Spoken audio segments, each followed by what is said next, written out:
Vadodara ST depot પર ભીડની તકનો લાભ લઈ મુસાફરના કિંમતી સરસામાનની ચોરી કરનાર મહિલાને પોલીસે ઝડપી પાડી હતી.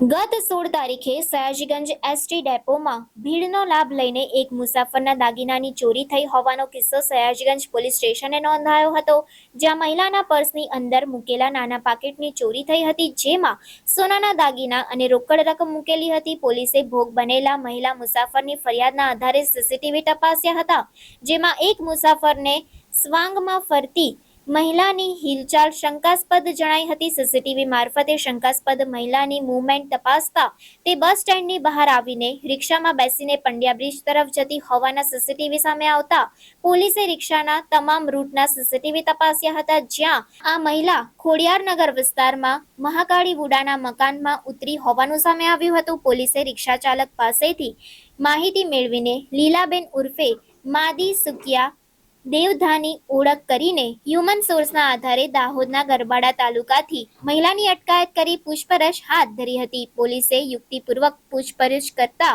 મહિલાએ વડોદરા એસટી ડેપો પર દાગીના ભરેલ પર્સની ચોરી કરી હોવાની કબૂલાત કરતા સયાજીગંજ પોલીસે લાખોનો મુદ્દામાલ કબજે કર્યો અને મહિલા વિરુદ્ધ કાયદેસરની કાર્યવાહી હાથ ધરી.